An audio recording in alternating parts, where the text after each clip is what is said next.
A structure fire in Eagle Point prompted a response from 4 fire agencies Thursday. Republican Congresswoman and well-known adversary of Donald Trump, Liz Cheney, she struggled to hold on to her seat, battling a candidate endorsed by the former president. Alan, how do you prioritize what areas of your system to focus on? I imagine you have potentially millions of miles of power lines. That's a great question. She's live with our top story at 6. Jenna? Greg, the event that has been serving the community for over 60 years is back tonight, and organizers tell me they're excited after what's been a difficult last couple years. Burns is making his debut on February 8th in Beijing at Mount Shasta Ski Park. Jenna King, NBC 5 News. You ready for your first lesson? Let's do it. Let's go.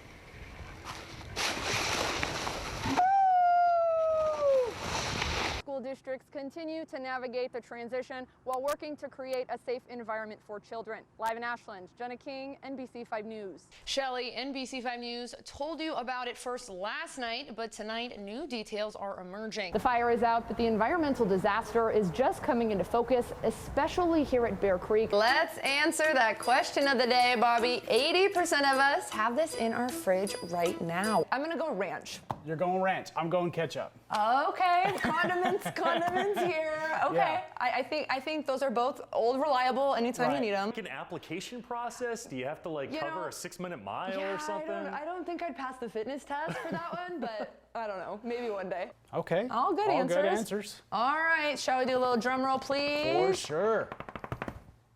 Bottle Yes! ranch. You get Winner! the dance. You get Winner! the dance. What do we? You get the dance. Do the morning dance.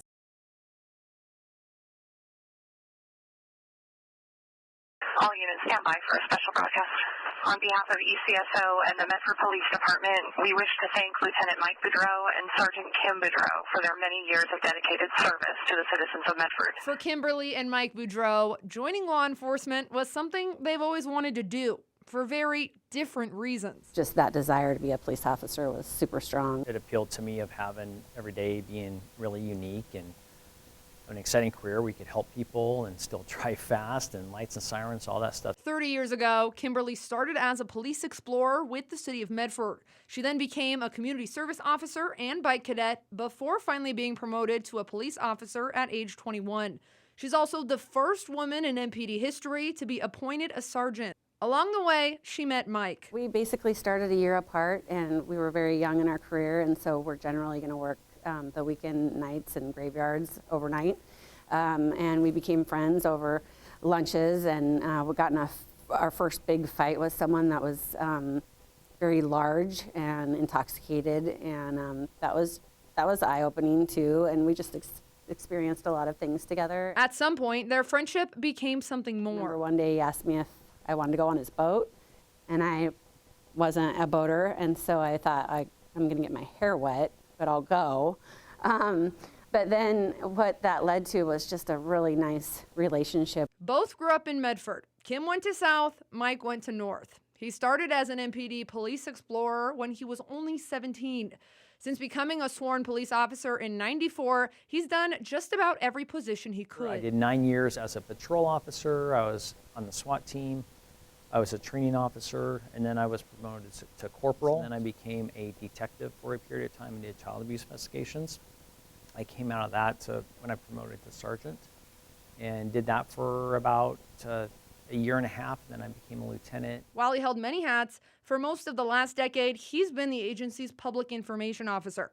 You might recognize him as he gets about as much airtime as some of our anchors. There was a time where the PIO duties were almost full-time. It's like really active. It was something I was doing every day, and so a lot of people did become to know me, and I became getting recognized when I go out and stuff like that. The two call each other their best friend. Married for now 22 years, their wedding was a huge deal at MPD. Not just for them, but because it was what Mike calls a dual wedding.